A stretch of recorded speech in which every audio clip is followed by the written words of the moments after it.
¿Ya? No, dame un segundo, que ya los admito, ¿vale? Pero empiezo yo hablando.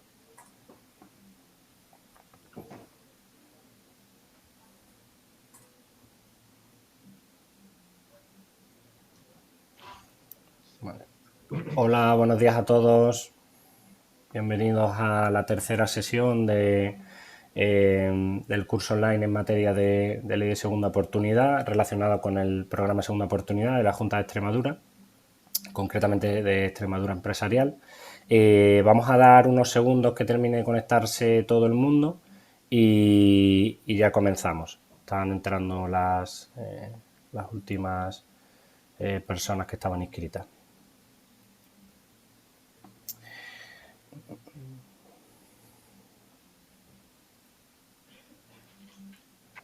Vale, pues ya estamos más o menos todos, estamos algo más de 30 personas.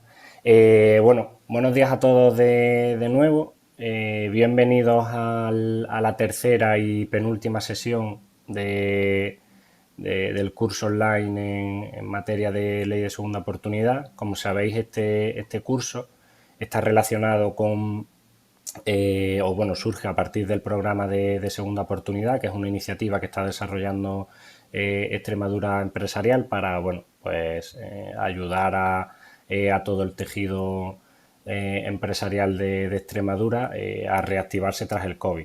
Como sabéis, el programa tiene diferentes líneas y una de ellas es precisamente el tema de la segunda oportunidad. Como en algunas situaciones un poco desconocidas, pues se ha querido darle esta importancia a esa línea y hacer un curso. Esta es la penúltima sesión. En esta ocasión contamos de nuevo con Santiago Aparici y Ramón Cantero, que a su vez hicieron una sesión al inicio. Recordaros antes de presentar a los ponentes que las cámaras y los micrófonos están apagados, pero en todo momento podéis hacer preguntas y bueno, o bien se irán contestando en el momento bueno, o se contestarán al final de la sesión, ¿vale? En función de, pues bueno, si corresponde interrumpir en ese momento o no. Voy a presentar a los ponentes, ¿vale? Por un lado tenemos a Santiago Aparici, que bueno, que ya lo conocéis, pues es director, socio fundador y protector de la asociación AREC. AREC es Asociación Rescate Económico Ciudadano, y además es director gerente del despacho de asesores y abogados A2 Aparici García. En cuanto al ámbito formativo, es licenciado en Derecho por la Universidad de Valencia y tiene un máster en Business Administration también. Tiene amplia experiencia en el ámbito mercantil, societario y concursal, tanto como administrador como abogado para empresas y en especial a pymes y autónomos. Y también pues contamos con Ramón Cantero, que es socio colaborador y mediador en la misma asociación, la Asociación Rescate Económico Ciudadano. Bueno, se ha dedicado al mundo empresarial como gestor y administrador desde el año 1990 hasta 2014, cuando procedió a cerrar su propia empresa, que estaba dedicada a la construcción. Tiene un amplio perfil empresarial y cuenta con experiencia en el acompañamiento a autónomos y pymes que han sido declaradas insolventes, así como en el trámite de la ley de segunda oportunidad. Así que, como veis, son dos personas que cuentan con un amplio bagaje en la temática que tenemos hoy aquí. Así que nada, pues darles la gracias y bueno, recordad que podéis hacer todas las preguntas que necesitéis, ¿vale? A través del chat. Y nada, Ramón, Santiago, todo vuestro. Muy bien. Gracias. Bueno, pues buenos días a todos.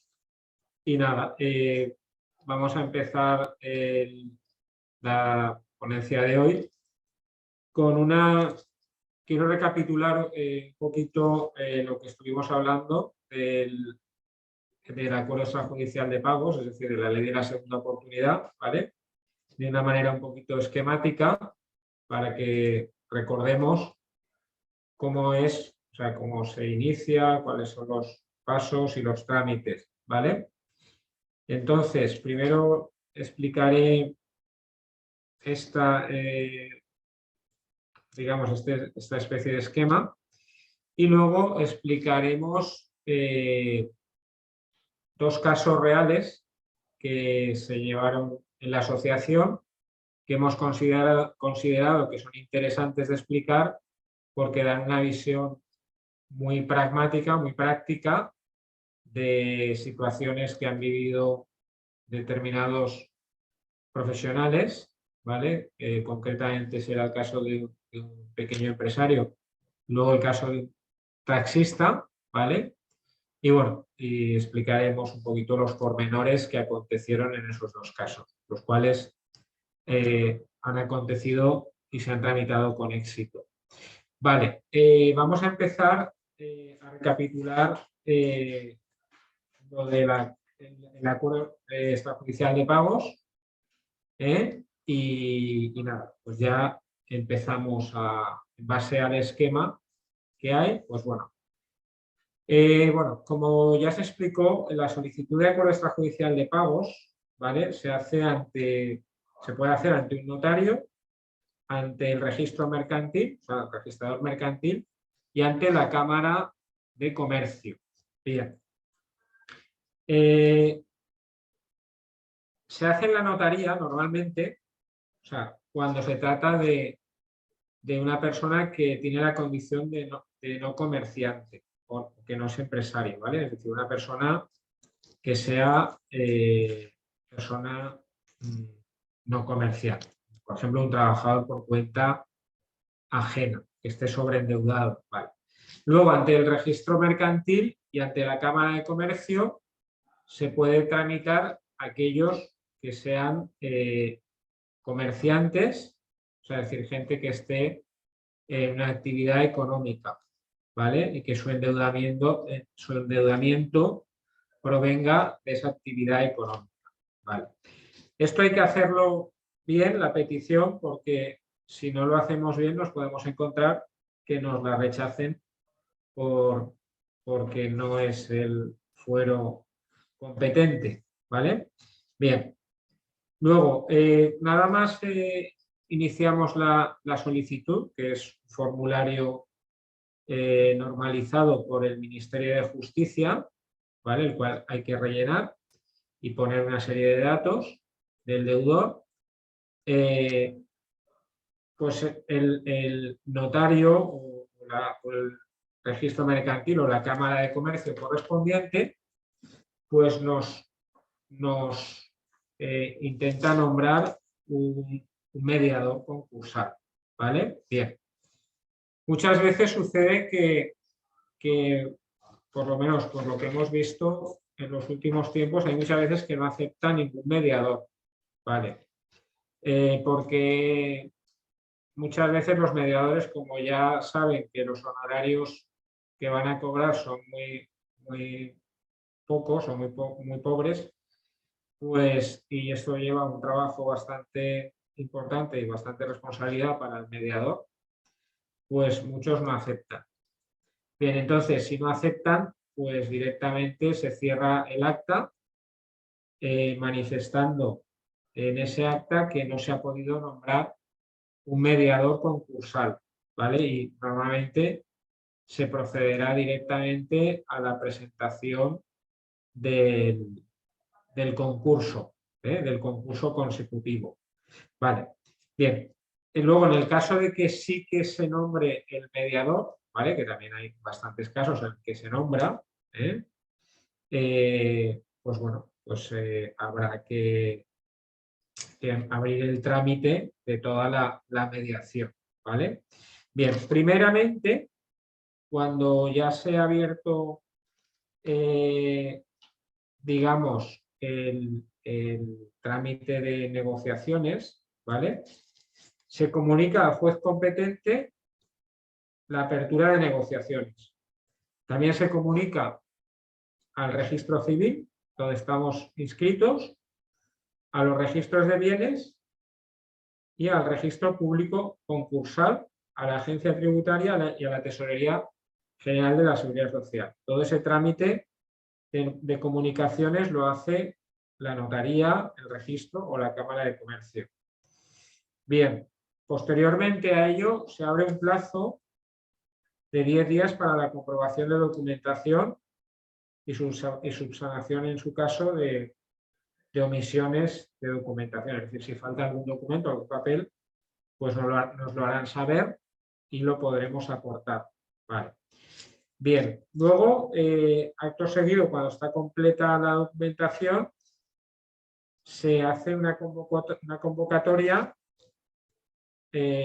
a los acreedores para tener una reunión en los 2 meses siguientes. ¿Vale? Bien.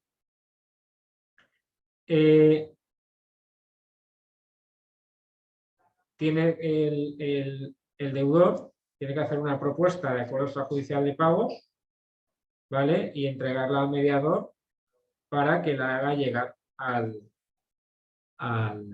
los acreedores. ¿Vale? Sí, esto normalmente, esa propuesta de pago, pues la prepara el despacho profesional que se encarga de tramitar el acuerdo extrajudicial. Recordemos que esas propuestas normalmente suelen contener una quita bastante elevada y una espera de hasta 10 años. Quitas elevadas me refiero a quitas de un 80 o un 90%, porque un poco recordemos y recapitulemos que el objetivo es que los acreedores, pues de alguna manera, no acepten el acuerdo, porque lo que nos interesa realmente es que no acepten y entrar en concurso consecutivo para posteriormente obtener el BEPI, la exoneración del pasivo insatisfecho. Bien, entonces,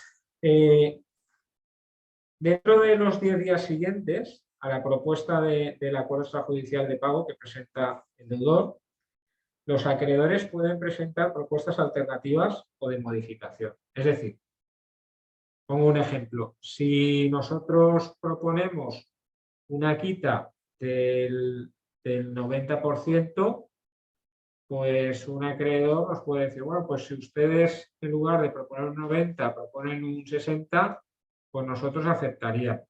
Pues esas propuestas que pueden hacer los acreedores son perfectamente factibles. Vale. Bien. Bien. Luego, si no hay acuerdo, se presenta el concurso consecutivo por parte del mediador concursal. Bien, entonces el tema acaba, es decir, la mediación acaba mediante la presentación de un concurso. Bien. Bien, si hubiera una reunión con los acreedores y hubiese acuerdo, pues bueno, pues el acuerdo, pues se pueden pasar dos cosas, o se puede cumplir, ¿vale? O se puede incumplir. Si se cumple, pues acaba todo el procedimiento de mediación concursal con el cumplimiento de ese plan de pagos, de ese acuerdo de pagos. Y si no se cumple, pues al final volvemos a lo mismo. Si no se cumple, se presentaría también el concurso consecutivo. Bien. Vale, pues al final, bueno, generalmente un poco para que entiendan un poco cómo está haciéndose todo esto en la práctica, yo me atrevería a decir que en el 95% de los casos, pues esto acaba en concurso consecutivo, porque es un poco, como hemos dicho antes, lo que se busca. Se busca entrar en concurso consecutivo, que es en definitiva un concurso tendente a liquidar los bienes, pocos bienes que hayan en ese procedimiento. Vale, luego vamos a continuar. Vamos a pasar a la siguiente. Bien, luego ya voy a explicar un poquito cómo es y cómo se tramita el concurso consecutivo, ¿vale? Entonces, bien, Lo puede solicitar el mediador, ¿vale? Lo puede solicitar el deudor, ¿vale? Y lo puede solicitar un acreedor. Pero bueno, los casos más normales es que cuando se ha nombrado un mediador, es el propio mediador quien presenta la solicitud, es decir, la demanda de concurso consecutivo, y si no se ha nombrado ningún mediador, es directamente el deudor, el abogado del deudor en este caso, quien presentará la demanda de concurso consecutivo. Bien. La demanda de concurso consecutivo tiene que ir acompañada, pues, de una serie de documentos, claro está. Entonces, pues bueno, pues vamos a hacer un poco una relación de los documentos para que ustedes sepan la documentación que hay que preparar, ¿vale? Aunque luego todo eso son documentos que los despachos solicitan a los clientes, ¿vale? Y de alguna manera, pues son documentos que están tasados en la ley, ¿vale? Concretamente, en el texto refundido de la ley concursal actual, ¿vale? Porque aquí en el esquema se hace referencia a la ley concursal, pero la que era anterior, ¿vale?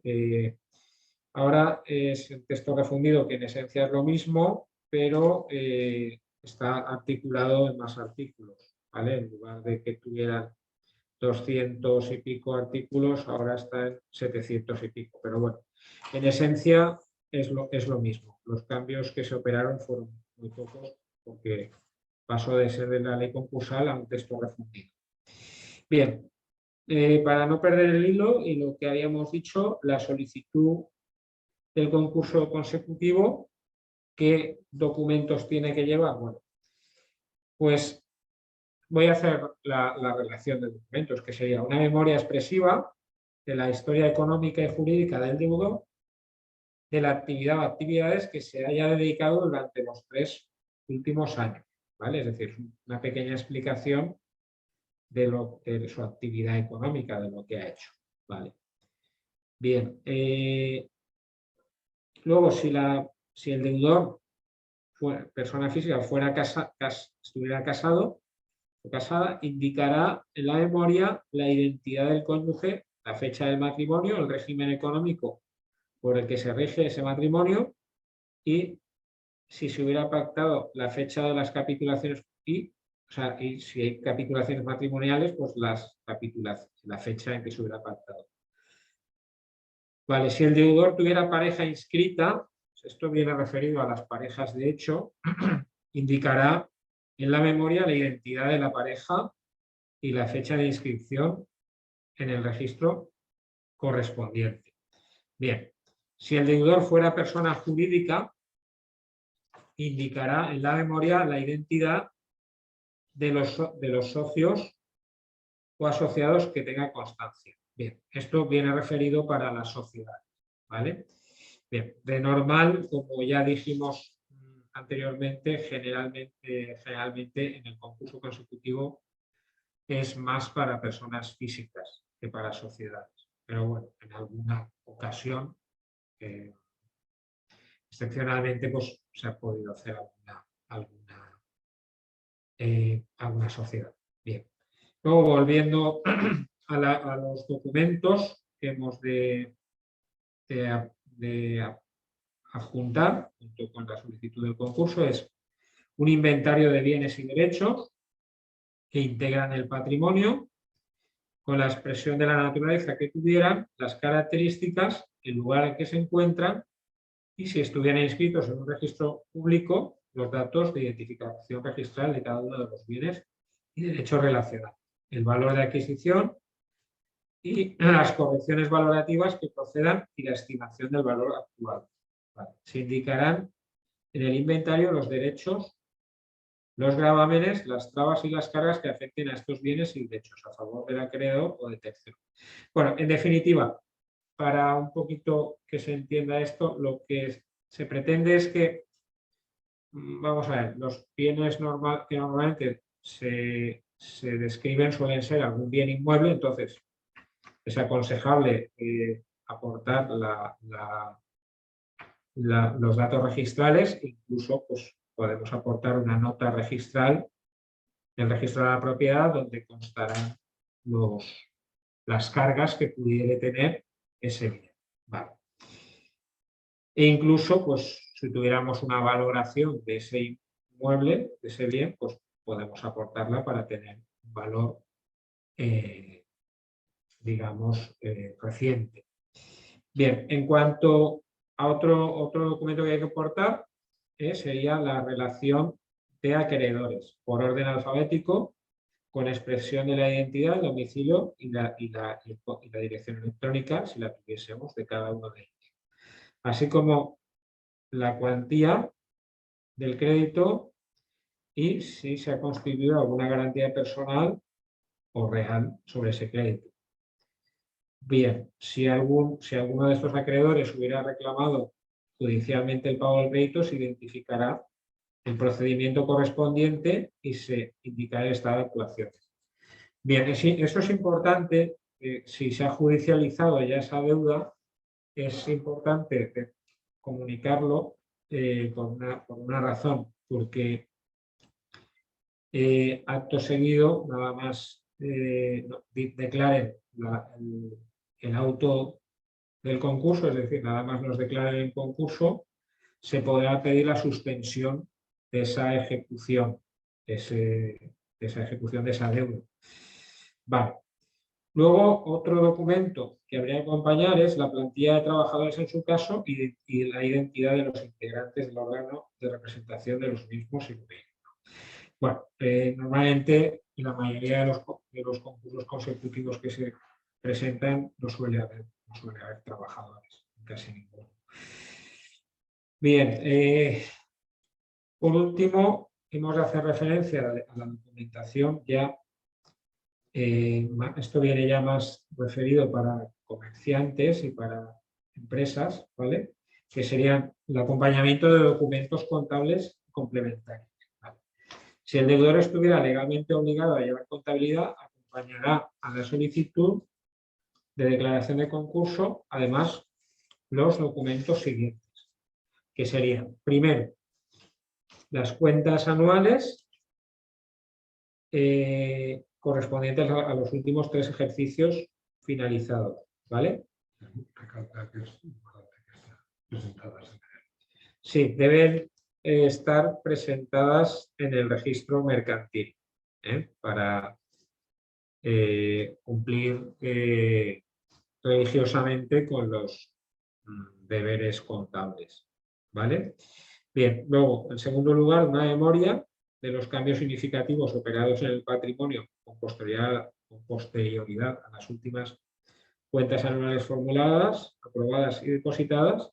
Es decir, cambios significativos en el patrimonio, pues sería la explicación de si se ha producido alguna venta, de si se ha producido algo que no sea lo normal en la actividad que se desarrolla. Es decir, si, por ejemplo, es una empresa que vende productos cárnicos, pues bueno, es que vende carne y ya está, pero si tiene, por ejemplo, una nave en Toledo y ha procedido a vender esa nave de Toledo para conseguir liquidez en su momento, pues hay que decirlo, ¿vale? Entonces, esa es un poco la memoria de los cambios significativos.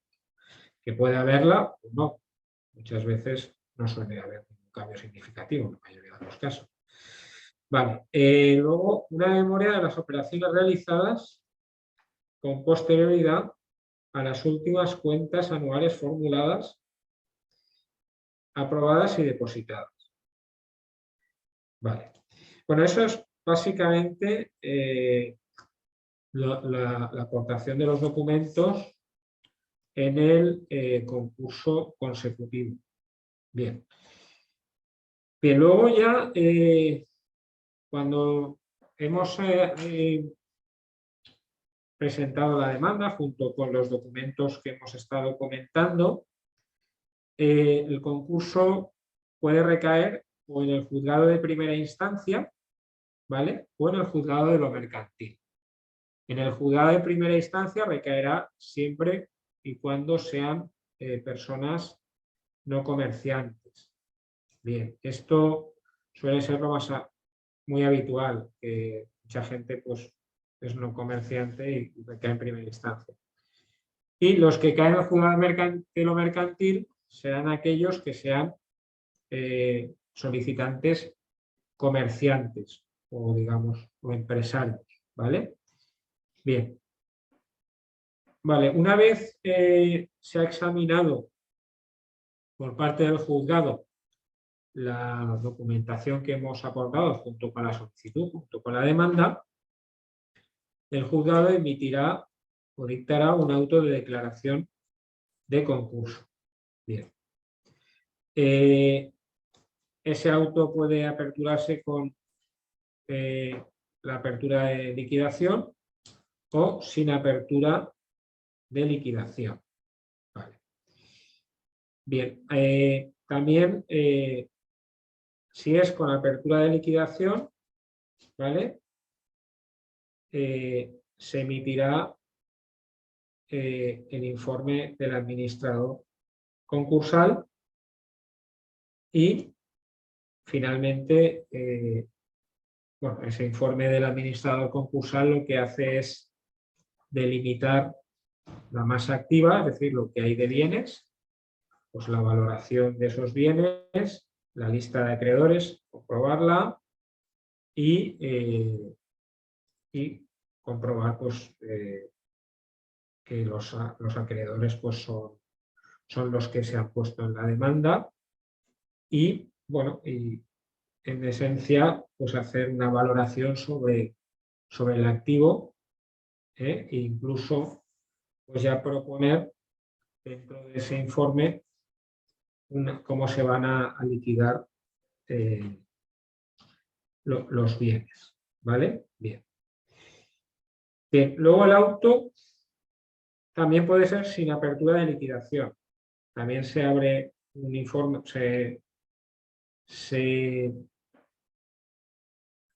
se aporta por el administrador concursal un informe, ¿vale? Y se apertura la fase de liquidación, ¿vale? Y también ahí dentro de ese informe pues se puede poner el plan de liquidación, ¿vale? Al final, ese plan de liquidación pues será aprobado por el juzgado.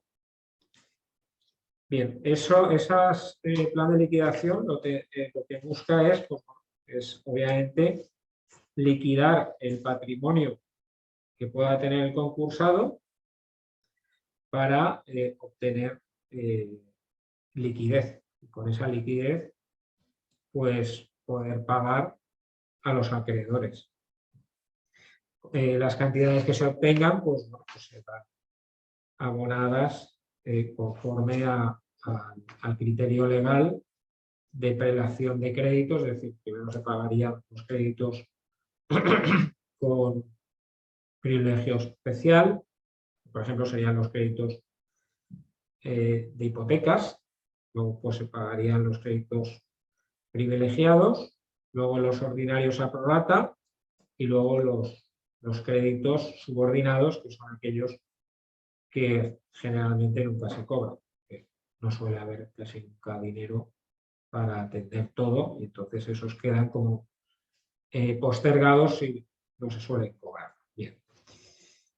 Bien, entonces al final de las operaciones de liquidación también vendrá lo que sería la calificación del concurso, ¿vale? Que se calificará no culpable o culpable.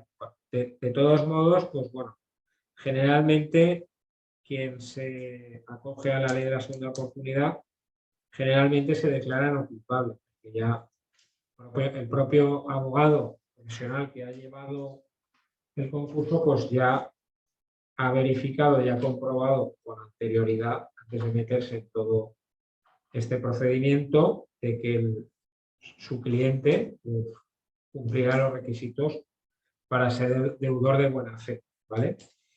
Y podría declararse culpable en el caso de que fuera deudor de mala fe, ¿eh? En caso, pues pondríamos un ejemplo, en el caso de que pudiera haber ocultado bienes o pudiera haber sido condenado por delitos socioeconómicos, ¿vale? Entonces podría declararse culpable. Bien. Bien. Cuando nos declaran el concurso no culpable, pues ya se procedería a estudiar si procede con la concesión del beneficio de la exoneración del pasivo insatisfecho, ¿vale? Es decir, lo que conocemos como el BEPI, ¿vale? Bien, cuando nos lo declaran culpable generalmente no hay exoneración, pero bueno, podrían haber casos que aun siendo culpable podría pedirse la exoneración, pero bueno, en general el concurso no culpable es el que nos lleva a poder pedir el BEPI y el culpable el que no nos permite. Es decir, si hemos sido buenas personas y no la hemos liado parda, pues no, normalmente nos concederán el beneficio. Y si hemos sido pues, unos sinvergüenzas, pues, y hemos hecho el indio, pues no nos concederán el BEPI, ¿vale? Es decir, que alguien que, por ejemplo, vaya a su abogado con un delito o una condena por delitos socioeconómicos, pues el abogado lo que le tiene que decir es que mientras no pasen 10 años no podrá exonerarse. O incluso, bueno, hay ocasiones, he visto que hay gente que ha logrado cancelar sus antecedentes penales y si nadie tiene constancia de la existencia de esos antecedentes, pues realmente pues, podría pedirse el acuerdo extrajudicial de pagos, porque cuando aportamos la documentación al acuerdo extrajudicial de pagos, lo que nos piden es un certificado negativo de penales, ¿vale? Con lo cual, si eso, de ese pecado que cometimos hace años, pues se nos han borrado los penales, aunque hayan transcurrido todavía 10 años, pues ahí, en un momento determinado, pues podría presentarse, siempre corriendo el riesgo de que alguien en el concurso dijera, oiga, que este señor ha sido condenado por un delito de tal que yo lo sabía en estas fechas. Entonces podríamos ahí tener problemas. Pero bueno, lo normal es que quien se acoge a un AEP suele ser, como hemos dicho, un deudor de buena fe, el cual no tiene, digámoslo, pues ni delitos de carácter socioeconómico, ni ha buscado su insolvencia, ni ha ocultado bienes, sino que ha sido generalmente por una situación fortuita o de mercado, es decir, porque el negocio que ha tenido pues le ha ido mal y lo ha tenido que cerrar. Vale, pues ahora pasamos a hablar del régimen de la exoneración para recapitular un poco lo que hablamos el otro día. Del BEPI, ¿vale? Entonces, la exoneración, pues bueno, se puede pedir en dos momentos, ¿vale? Concluida la liquidación en el concurso consecutivo, es decir, cuando ya se ha procedido por el administrador concursal a hacer la liquidación de los bienes que había, o bien por insuficiencia de masa. ¿Vale? Insuficiencia de masa activa, ¿qué quiere decir?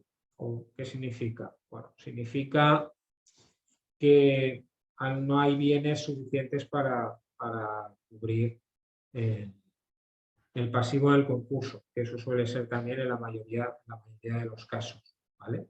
Esa comprobación de insuficiencia pues, la hace el administrador concursal y, bueno, y si hay pues, insuficiencia de masa, también hay unos bienes, pues se liquidan los bienes, los pocos bienes que haya y finalmente el administrador concursal emite un informe que suele contener pues, una rendición de cuentas, ¿vale?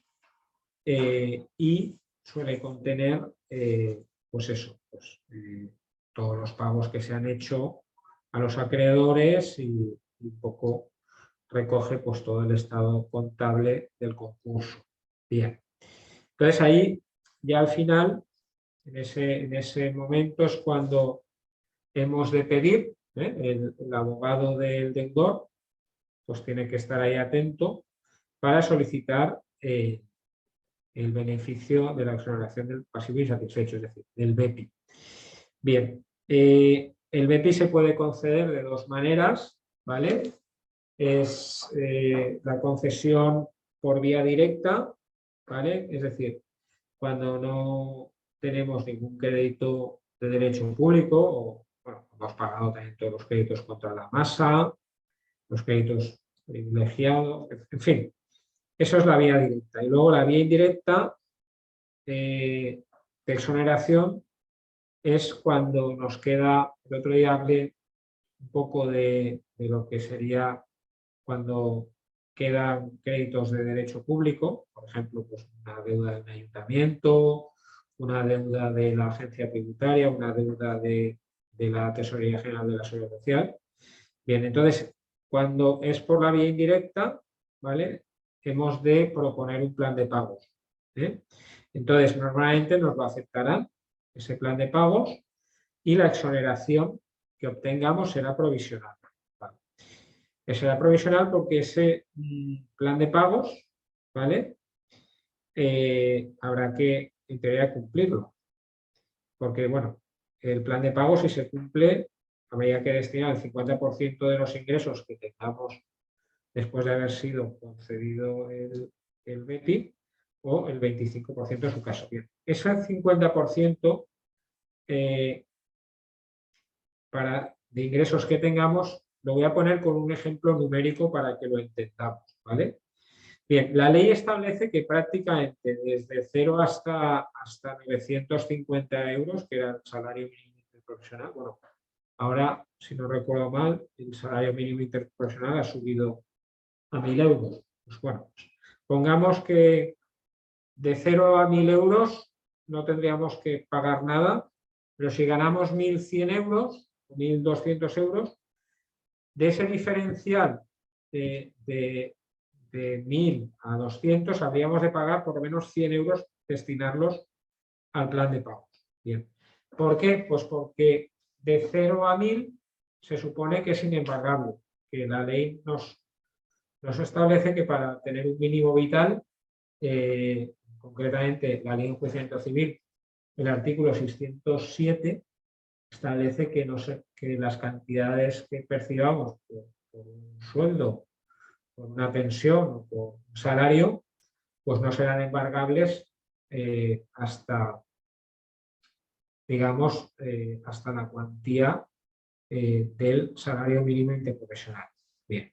Entonces, eso quiere decir que alguien que cobre una pensión o un sueldo no tendrá que destinar exactamente el 50% de su sueldo, sino que tendrá que destinar desde la parte no embargable, o sea, la parte no embargable no se destina, y a partir de la parte embargable, que son 1.000 euros, pues tendría que destinar el 50%. Vale. Bien, entonces, si al final ese plan de pagos que hemos hecho pues se cumple conforme a estos parámetros que he explicado ahora mismo, pues al final obtendríamos la exoneración definitiva. Bien.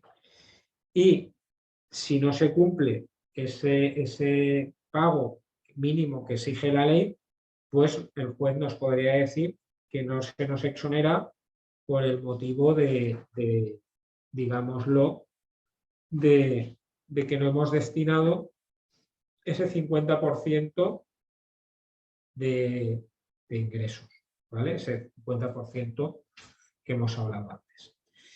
Bien, entonces, así es como acabaría,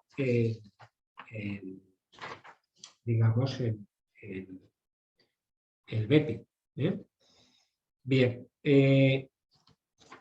luego ya, pues, hemos recapitulado, digamos, el procedimiento del acuerdo extrajudicial de pagos, el procedimiento del concurso consecutivo y el premio final, que sería la concesión o obtención del BEPI por parte del deudor, ¿vale? Entonces, esa es la manera procesal o procedimental de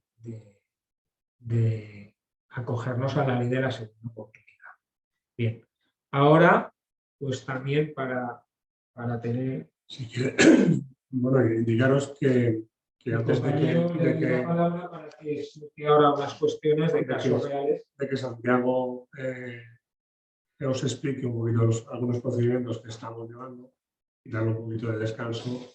Indicar que nos encontramos con la problemática de que este tipo de personas indudablemente se han quedado sin recursos, es decir, económicamente están caninas, y la única forma que vemos de poder ayudarle es que estamos haciendo sus procedimientos a través de la asesoría jurídica mediante un pequeño pago inicial y una cuota mensual, también un poquito dependiendo de esas deudas y también su situación. Estamos intentando que a través de casos extremos en el cual pues, gente que se ha quedado completamente arruinada y va a perder todo y con familia y demás, en fin, situaciones muy, muy desagradables, intentar llegar a acuerdos con los diferentes gobiernos autonómicos, porque a nivel nacional esta ley carece de ayudas. Vamos, no hay ninguna y si las hay, no conocemos a nadie que las haya podido conseguir. Entonces, estamos intentando que en breve este tipo de personas, pues, bueno, intentar que también se puedan exonerar y no solamente la que pueda tener recursos económicos. Esto es un poquito la situación tan desagradable a lo que la gente intenta llegar a este procedimiento con el fin de obtener una salvación. Y como comenté en la anterior, son personas que teóricamente son muy válidas, que han estado luchando y que por diferentes circunstancias el lastre que tiene económico no les deja avanzar. Que sin ese lastre, pues indudablemente son personas que a la sociedad, a través del pago de sus impuestos, pueden volver a generar, digamos, riqueza. Y ya si queréis, pues pasamos a comentaros algún caso que se está llevando. Hemos querido incluir dos casos, uno que teóricamente ya está liquidado y otro pues es una persona que tiene actividad y que le interesaba de alguna manera que el procedimiento durase más tiempo. ¿Por qué? Porque ante la paralización de estos embargos y no tener que asumir a lo mejor este plan de pagos, pues le está haciendo que un poquito recupere su situación económica y a la larga, cuando lleguemos al final, pues pueda, digamos, continuar la vida normal y bastante factible. Vale, pues empiezo. Vale, voy a explicar dos casos, concretamente el de la familia Ferrero, ¿vale? La familia Ferrero era un empresario que tenía dos sociedades, ¿vale? Siendo su mujer, su esposa, la avalista y titular de la vivienda familiar, la cual estaba agravada, la vivienda, con un préstamo hipotecario. ¿Vale?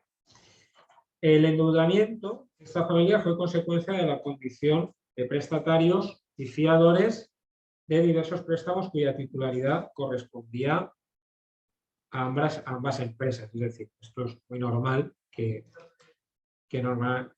cuando tenemos una sociedad, pues el banco nos vaya intentando acorralar y vaya intentando obtener más garantías, diciendo, pues oye, pues ponme de aval tu casa, fírmame como persona física, en fin, nos van ganando terreno y al final pues acabamos endeudados.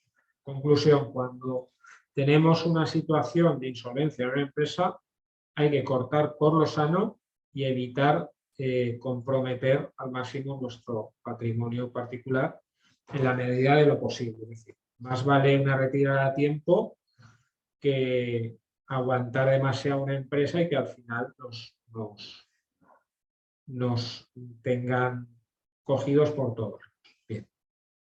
En aquel caso concreto, la economía familiar se sustentaba con el sueldo de la mujer, que era profesora, tras el cierre de las empresas, el cual a su vez se encontraba lastrado por un embargo, el sueldo de la mujer. Pues como había firmado como avalista, pues le estaban embargando una parte. El hijo estaba en situación de desempleo, con lo que no podía aportar ningún ingreso a la unidad familiar. Sí.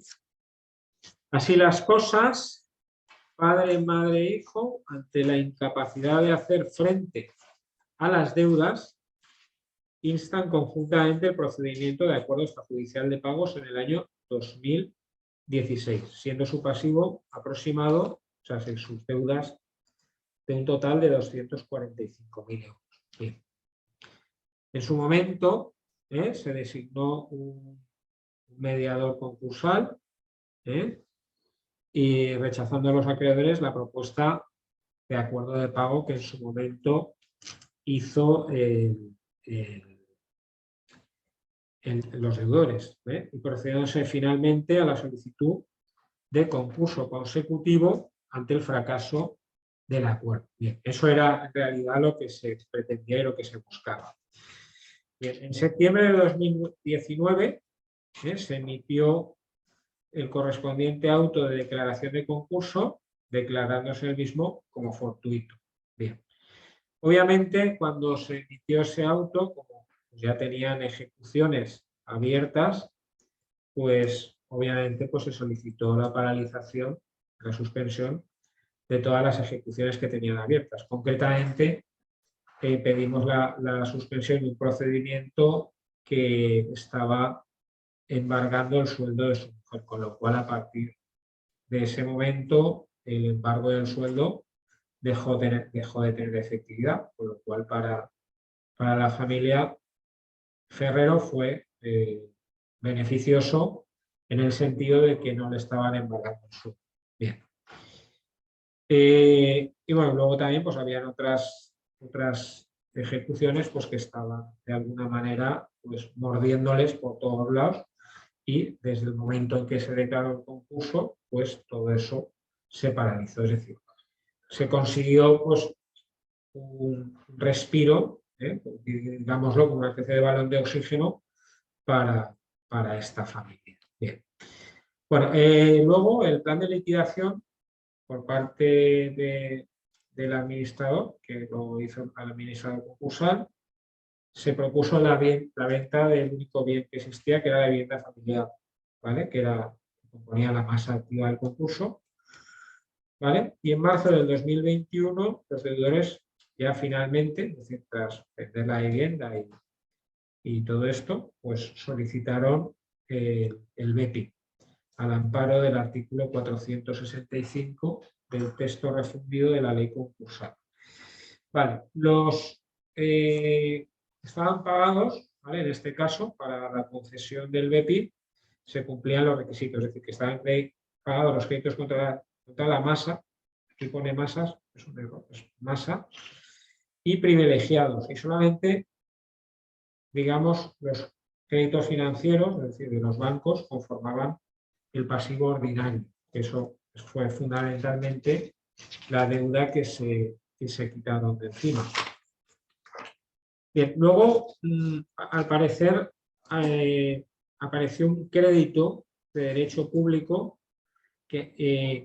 sobre el cual había que hacer un plan de pagos, ¿vale? Porque recordemos que estaba la exoneración directa y la indirecta, ¿vale? Cuando nos aparece un crédito de derecho público, pues hemos de acompañar un plan de pagos junto a la solicitud de BEPI.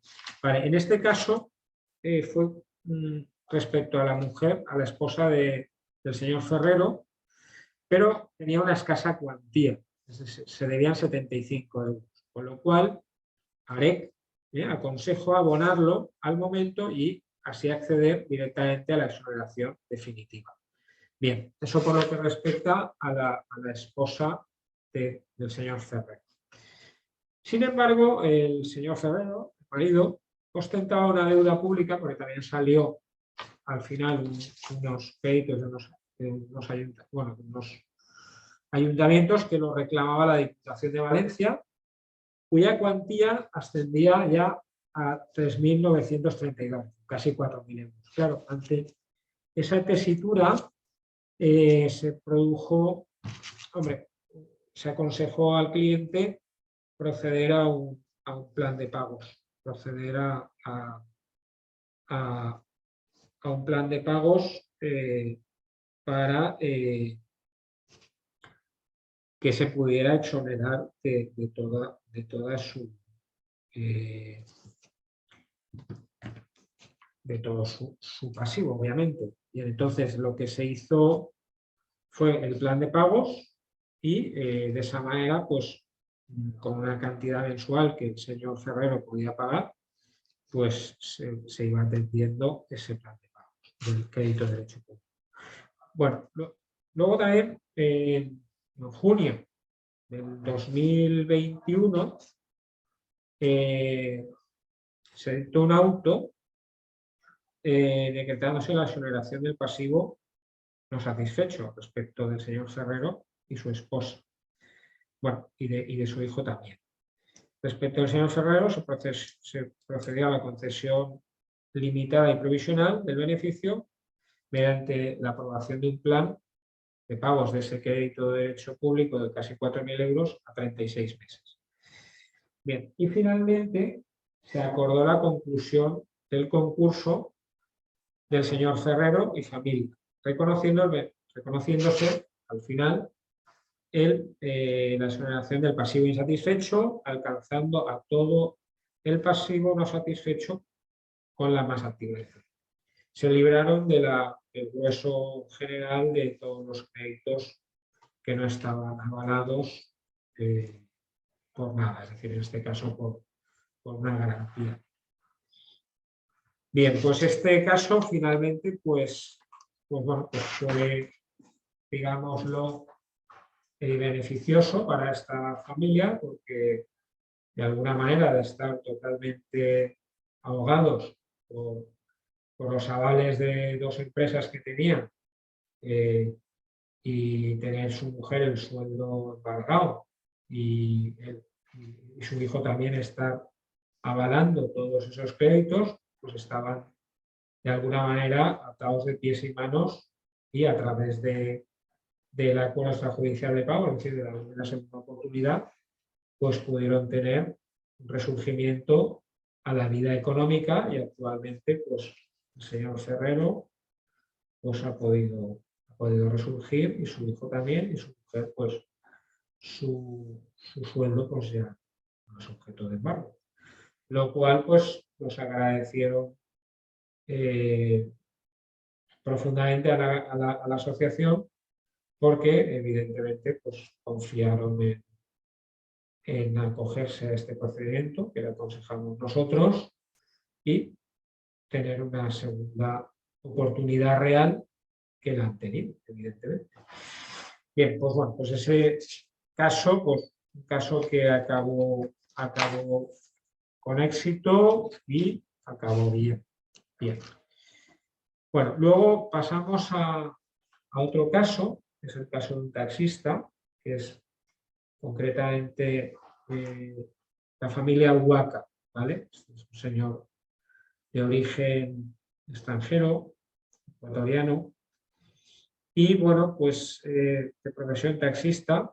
Este señor acudió a la asociación ya hace muchos años, acudió tras la adjudicación, bueno, creo recordar que incluso todavía no se había adjudicado la vivienda familiar, tenía una ejecución hipotecaria que le estaban haciendo sobre la vivienda. Entonces, nosotros al final, bueno, aquí en un principio, aquí ven una serie de actuaciones tendentes a oponernos a la ejecución hipotecaria, ¿vale? Entonces, bueno, al final, eso duró un tiempo, si no recuerdo mal, 2 o 3 años, y al final se produjo la adjudicación, ¿no?, de la vivienda al banco. Bueno, pues tras esa adjudicación a favor del banco de la vivienda familiar, los deudores hipotecarios en este caso tenían más de 60 años.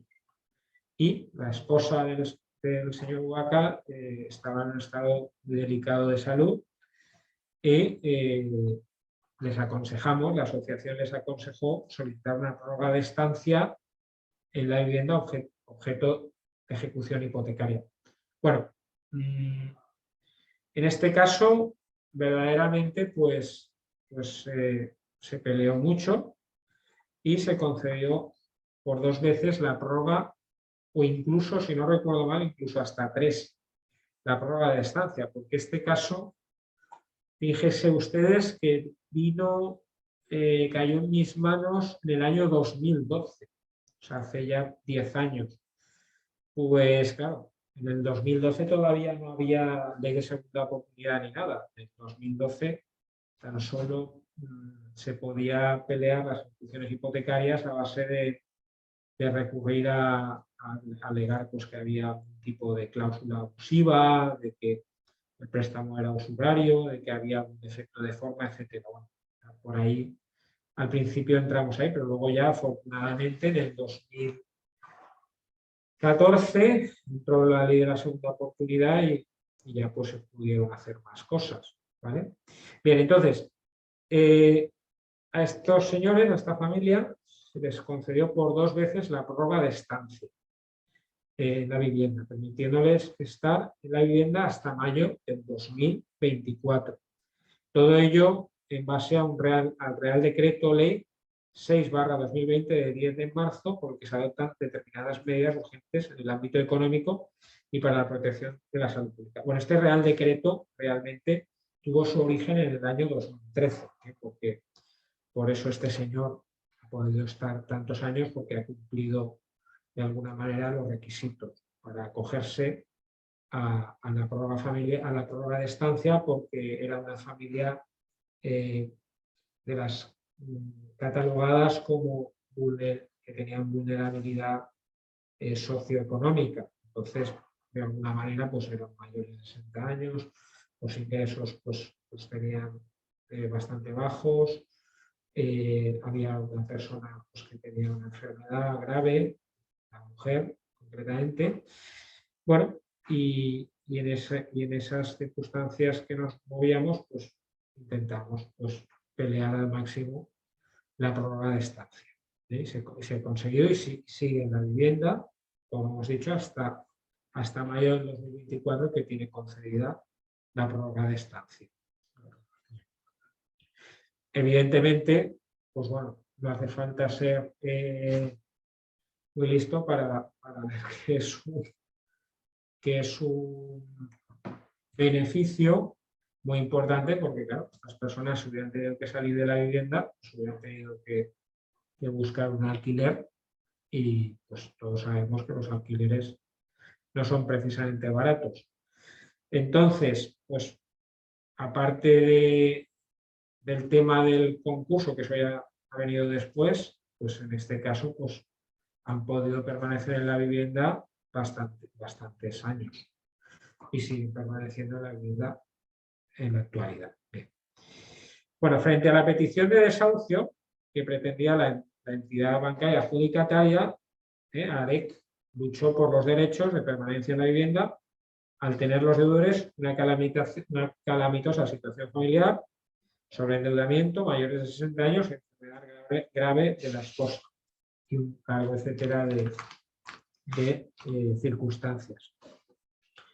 Aquí el enfoque del caso por parte de AREC fue recomendar al taxista, que dada su edad, que estaba cercano a la jubilación, era presentar una EP, un acuerdo extrajudicial de pagos, tendente a buscar la exoneración de los 111.000 euros dimanantes de la ejecución hipotecaria que no cubrió la garantía hipotecaria, así como otros préstamos que conformaban un pasivo de, bueno, aquí pone 250.000 euros, en realidad no fue tanto, fue de 156.000 euros, hay un error de transcripción, de 156.000 euros, siendo imposible para dicha persona y su familia acometer el pago de las referidas deudas, por lo que en su momento se solicitó, como hemos dicho, el AEP ante una notaría y no aceptando ningún mediador, y en consecuencia no se pudo proponer acuerdo de pago alguno.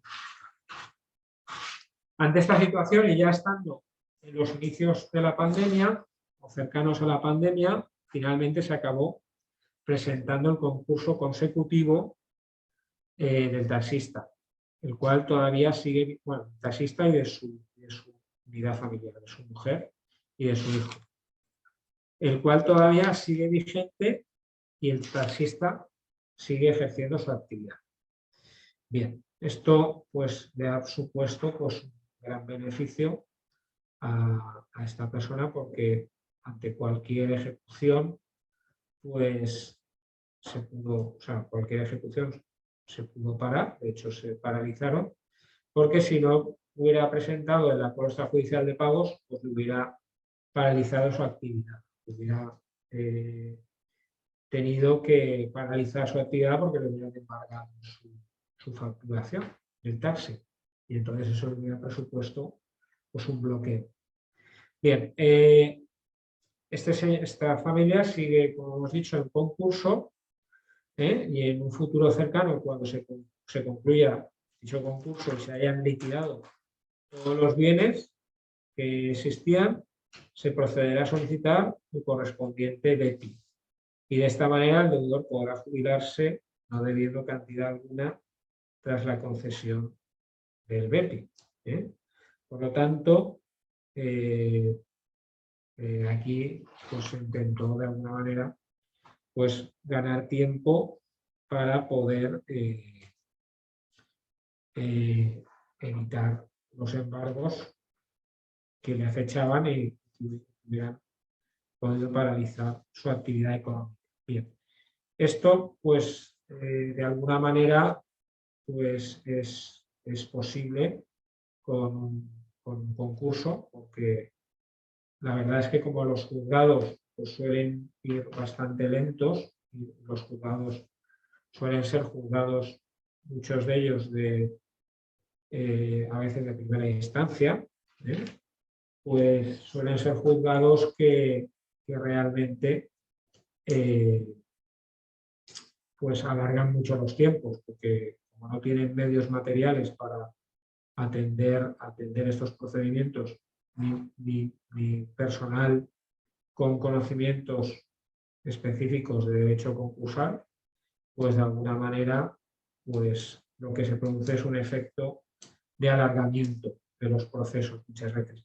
Eso al final también presupone, en cierto modo, en muchas ocasiones un beneficio para el deudor, porque mientras está en concurso, pues está, digamos, de una manera cómoda, que no tiene que estar sujeto a los embargos y bueno, ya pues puede seguir funcionando si tiene una actividad económica.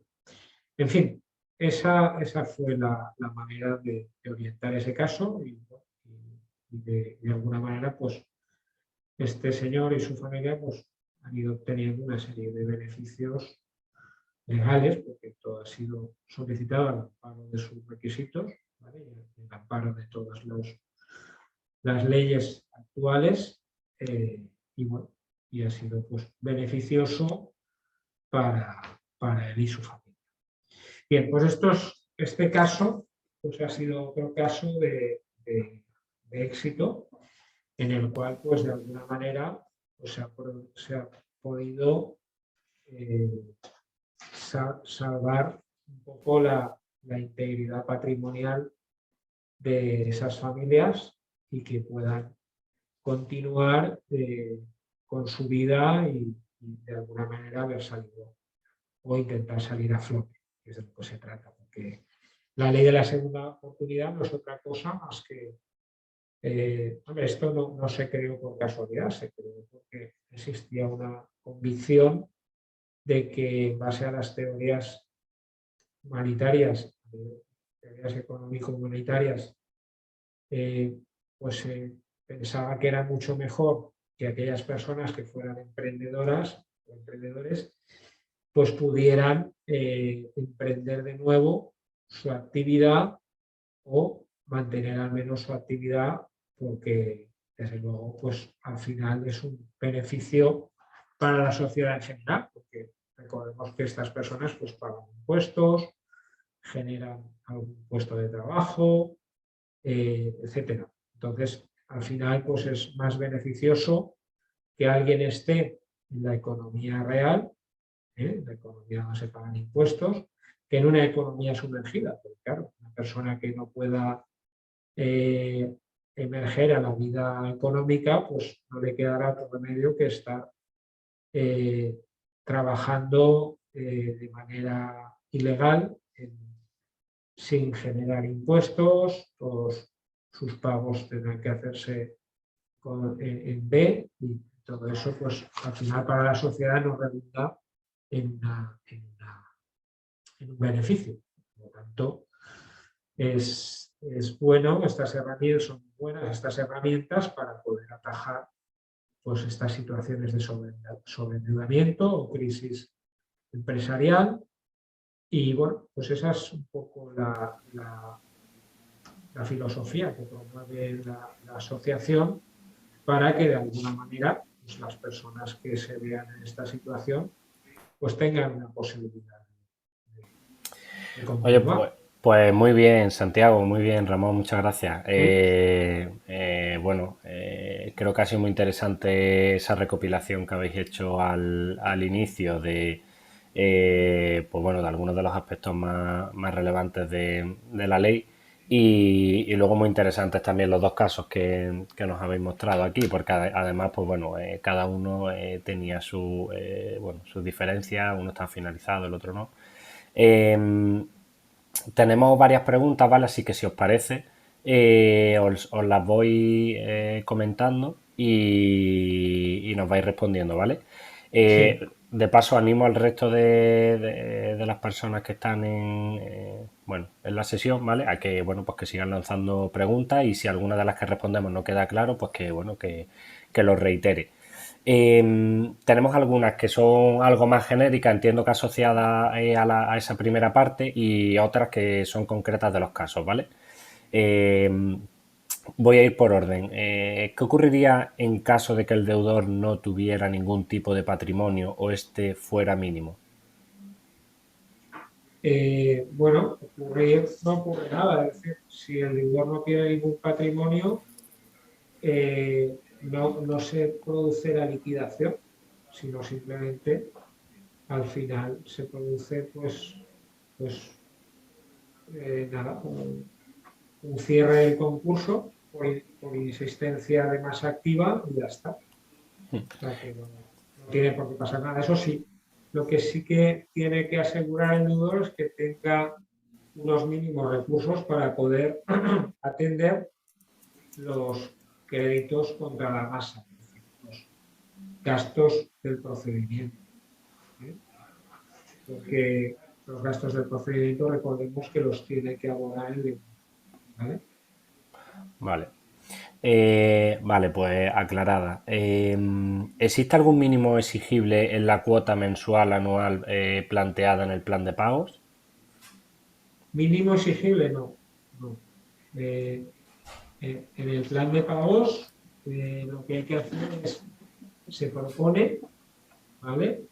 Y luego ya cuando llega el momento del cumplimiento, pues ya se verá si se puede pagar o no. Si no se puede pagar, pues entra en juego los mínimos estos que hemos hablado del 50%, que no es otra cosa más que, por ejemplo, imaginemos que tenemos 1.200 euros de ingresos, ¿vale? Uh-huh. Pues frente a 1.200 euros, si ahora el salario mínimo interprofesional son 1.000, los primeros 1.000 son intocables, ¿vale?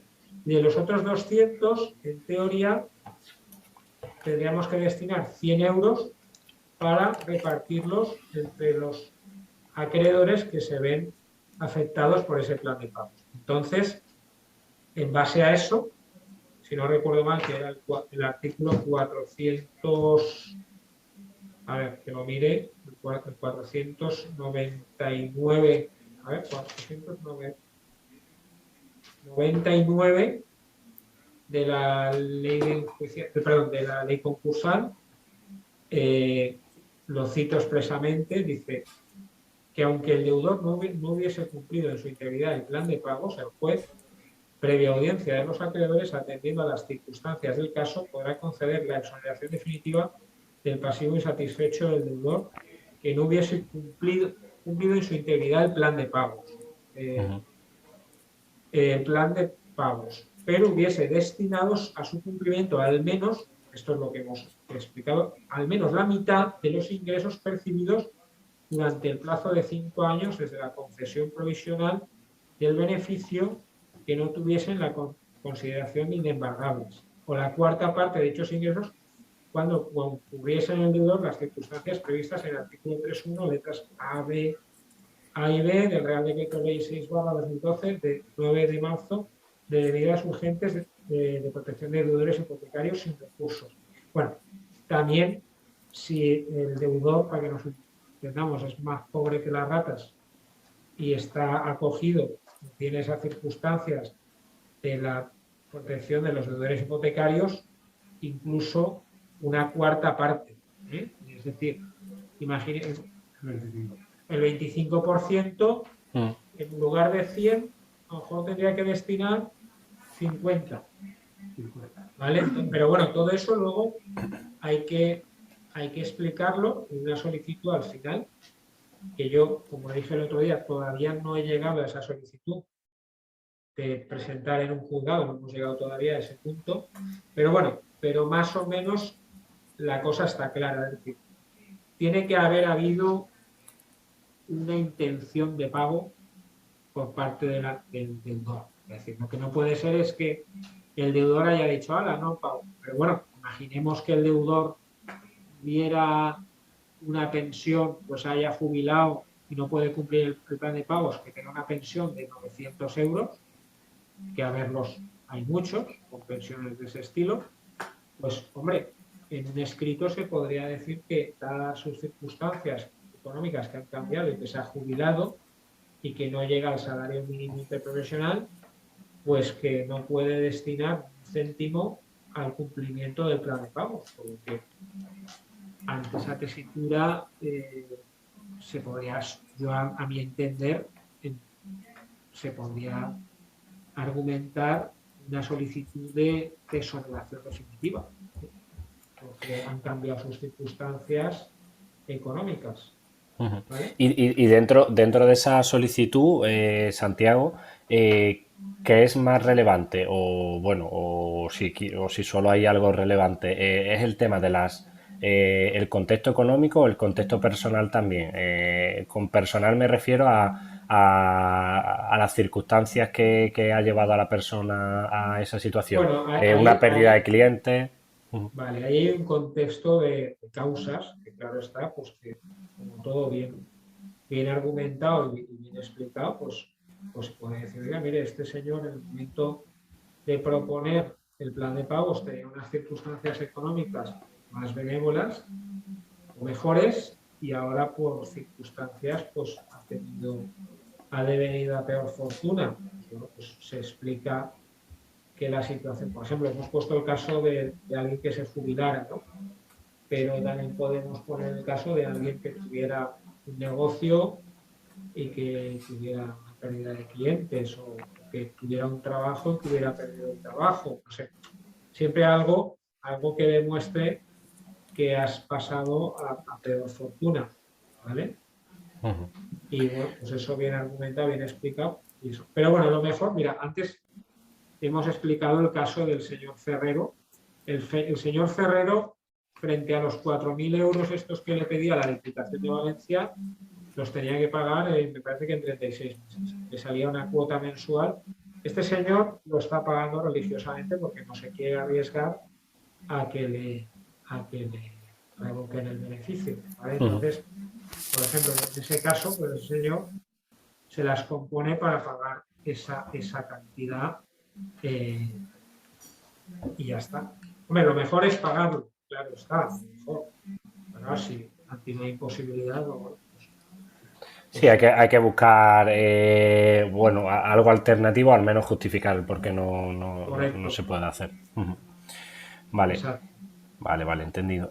Continúo con las preguntas. Nos comentan también, teniendo en cuenta que se prevé necesario el intento de acuerdo extrajudicial para las deudas privadas y que en casos de deudas con administración pública no se puede realizar dicho acuerdo extrajudicial, ¿cómo puedo acceder a la ley segunda oportunidad únicamente con deuda pública? Únicamente con deuda pública. Mm. Pues Los requisitos son ser deudor que no supere los 5 millones de euros y tener dos tener dos deudas. Si tiene más deudas, es decir, si yo tengo deuda con Seguridad Social y Hacienda, me puedo acoger al procedimiento. Lo que hay que tener en cuenta es que hay que luchar mucho para conseguir una quita de un 50% con los administradores públicos. Bueno, al final, con la renuncia pero ese es un tema complicado. Es decir, si debes a las administraciones públicas, generalmente te van a decir que no estás en disposición de acogerte a la judicial de pagos. Porque luego, en definitiva, la ley al final lo que plantea que es que si hay créditos de derecho público, aunque la mitad pase a ser ordinario, si es calificado de derecho público, tiene que integrarse dentro del plan de pagos. Entonces, al final, es un poco complicado ese tema. Es raro que alguien solo deba a las administraciones. Lo normal es que deba Sí, que tenga deuda con acreedores se también. puede intentar se puede intentar, pero no suele ser el caso más habitual. Sí, que no suele ser un caso que habitualmente tenga éxito en ese sentido. Vale. Luego nos preguntan, esto es concretamente sobre uno de los casos que habéis presentado. ¿A partir de qué hito, o bueno, de qué momento pudo la familia Ferrero paralizar el pago de las deudas o el cobro de las mismas? Pues pudo pedirlo desde el momento en que se dictó el auto de concurso. A partir de ese momento la ley permitía paralizar las ejecuciones abiertas. A partir de ese momento. Y eso permanece en suspenso hasta que acaba el concurso, hasta que concluye. Claro, entonces en realidad hay que tener una buena estrategia también en este sentido cuando entras dentro del procedimiento, ¿no? Para, bueno, pues para paralizar la deuda en el momento adecuado y que te permita recuperarte, ¿no? Sí. Bueno, la estrategia al final en el fondo es muy parecida en todos los casos. Al final la estrategia que es, pues alguien que debe dinero necesita tiempo y el concurso te va a dar tiempo también. Entonces, de alguna manera, pues si te toca un mediador concursal medianamente razonable y tienes una actividad económica, pues el mediador tampoco va a estar todo el día ahí metido en el negocio. Entonces, pues tú vas a poder ir funcionando más o menos y bueno, y vas a tener paralizados ya lo diré yo, las ejecuciones. En un estado normal de que no hagas nada, te bloquearía. O sea, la diferencia es que el concurso te permite desbloquear esa situación. ¿Vale? Esa es la cuestión. Vale, continuando con... Bueno, ahora vienen un par de preguntas también relacionadas con los casos, ahora con el segundo, ¿vale? El del taxista. ¿Qué ocurre con las deudas que el taxista pueda seguir contrayendo hasta que se resuelva el concurso? Vamos a ver, deudas que pueda seguir contrayendo. De normal, vamos a ver, no se suelen contraer más deudas, ¿vale? Porque generalmente el funcionamiento de alguien que está en situación de concurso es que las deudas se van pagando normalmente, ¿vale? No se suele dar, no se da crédito a los concursados, es decir, no se puede empezar a pedir crédito. Hombre, otra cosa es que no sé, imagínate que generase más deuda porque va a una gasolinera y ahí te dan crédito. Pues esa deuda pues, se podría meter dentro del concurso, pero sería un crédito del fondo, si no recuerdo mal, contra la masa. ¿Vale? Entonces tampoco le interesaría porque en teoría ese crédito se tendría que abonar para exonerarse. Entonces, de alguna manera, quien está en concurso pues, bueno, pues intenta pues ser bastante cuidadoso a la hora de contraer más deudas. ¿Vale? Sí, claro, para que no puedan revocarle nada a posteriori, etcétera, ¿no? E incluso se le podría catalogar o, bueno, quitar la catalogación como deudor Bueno, de buena el que fe. entra en concurso, fíjate que la mayor, digamos, ventaja que obtiene es que, imagínate que tú tienes un régimen de facturación que está muy lastrado porque tienes que atender varios préstamos. Pero en cambio, cuando ya estás en concurso, todos esos préstamos no los pagas. ¿Vale? Entonces, al no pagarlos, pues si no los pagas, de alguna manera, pues estás como más saneado, ¿no? Estás mucho más tranquilo, ¿vale? Y esa es la cuestión. Vale, entendido. Nos preguntan también en relación con el caso del taxista, ¿por qué se les recomendó? Entiendo que esto es asociado a lo que aparece en el enfoque del caso. ¿Por qué se les recomendó al taxista solicitar el acuerdo extrajudicial de pago?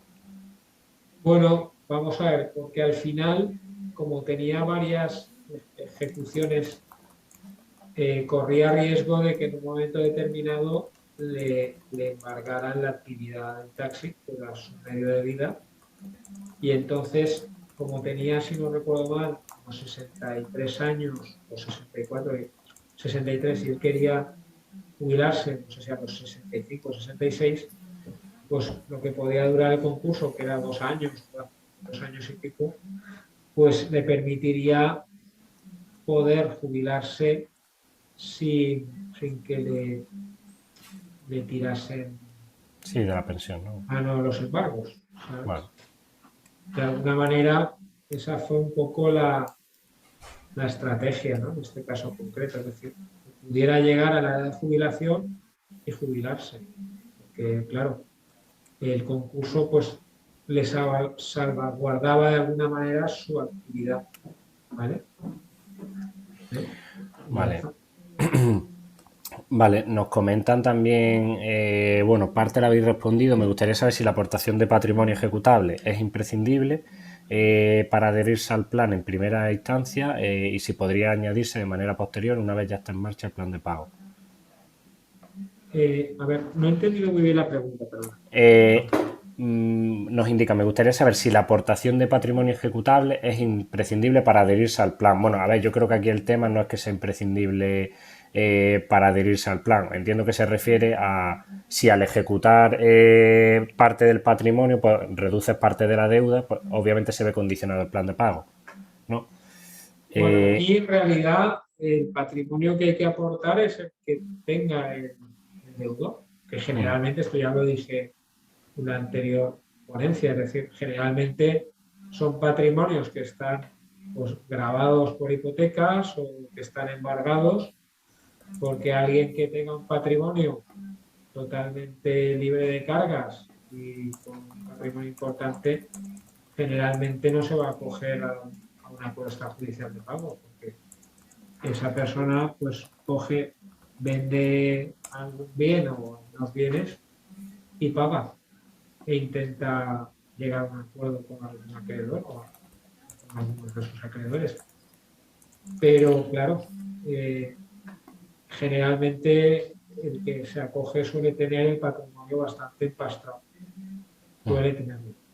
Sea mucho o sea poco, porque ha habido gente que tenía bastante patrimonio, pero lo tenía todo hipotecado, embargado por todos sitios y tal. Entonces, claro, no había otra manera más que acogerse al procedimiento.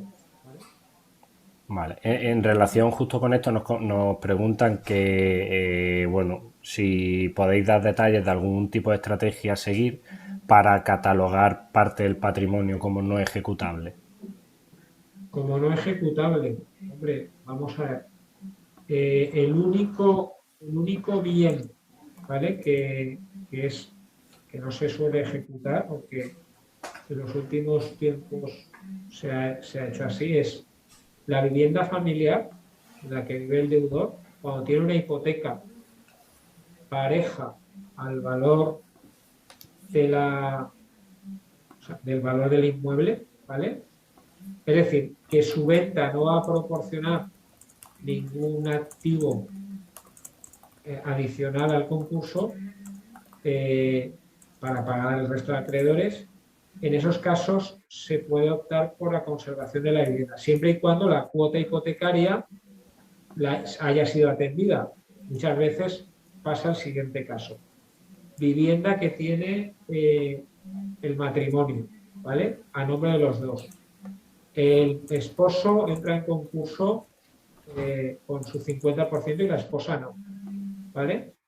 Y entonces la esposa va pagando la hipoteca, pero la hipoteca, imaginemos que el bien vale 60.000 euros, la casa, y que la hipoteca son por ahí 50 y tantos mil, 60.000. Entonces, en esos supuestos, normalmente no vale la pena liquidar el bien, sino que vale más la pena que se siga pagando y, bueno, y de momento se quedan en la vivienda. Eso es un bien, digamos, que no se suele realizar. Sí se está pagando, ¿eh? Sí se está pagando. Vale. Pero es que si tiene bienes y tiene deudas, Bueno, pero eso ya es otra cosa. Eso ya estamos hablando de la parte del preconcurso, de la parte, digamos, para... otra cosa, Ángel, es el asunto de las negociaciones o acuerdos de refinanciación o los preconcursos que se llaman, ¿no? Alguien que tiene deudas y que quiere lanzar un acuerdo a sus acreedores con una pequeña quita y tal para llegar a un acuerdo efectivo, ¿no? Pero claro, esos hay menos. Sí, es Aquí, otro tema. realmente, pues la gente tiene ya una ristra de deudas de cierta importancia y tiene más pasivo generalmente que activo, ¿vale? Por regla general. Sí, hombre, a ver, entiendo que al final esa es la situación general, porque si no intentarías deshacerte de parte del activo para ir liquidando Claro. pasivo. Exacto. Vale, y a modo de conclusión, lo digo porque no tenemos más preguntas, así que bueno, mientras respondemos a esta última os animo por si se ha quedado algo ahí en el tintero o algo que no haya quedado claro. Preguntan si podéis hacer una especie de valoración sobre el nuevo texto refundido, si bueno, pues si lo veis que mejor para el deudor, peor, más favorable, menos, en general eso, una especie de valoración por vuestra parte. Bueno, el texto refundido actual realmente no, como su propio nombre indica, es un texto refundido que lo que hizo fue transformar la ley concursal, si no recuerdo mal, que tenía 200 y pico artículos, a un texto refundido con 700 y pico artículos. Más que nada se hizo ese cambio para aclarar y facilitar la lectura y comprensión de determinados artículos que eran muy largos, ¿vale? Entonces, y complejos. Entonces, era un poquito facilitar esa comprensión de la ley que estaba compilada en 200 y pico artículos y que a veces resultaba difícil de entender. Pero cambios sustanciales no hubieron. Vale. O sea, el régimen del acuerdo extrajudicial de pagos en esencia era el mismo en la ley concursal anterior al 2020 que en el texto refundido de septiembre aprobado en mayo, pero entró en vigor en septiembre del 2020. ¿Vale? Vale, entendido. Pues bueno, como no tenemos más preguntas, vamos a ir finalizando. Aprovecho para daros las gracias de nuevo, Santiago, Ramón, y para recordar a todos los asistentes que, bueno, que como he comentado, esta era la penúltima sesión. El martes que viene tenemos ya la última del curso de segunda oportunidad. Creo que está siendo todo bastante didáctico. El número de participantes en todas y cada una de las sesiones, pues yo creo que es síntoma de ello. Así que nada, daros las gracias de nuevo, Santiago, Ramón, y nada, nos vemos la semana que viene. Muy bien. Bueno, gracias a ti por darnos la oportunidad. Gracias, Ángel. Nada, gracias a todos. Venga, adiós. Hasta luego.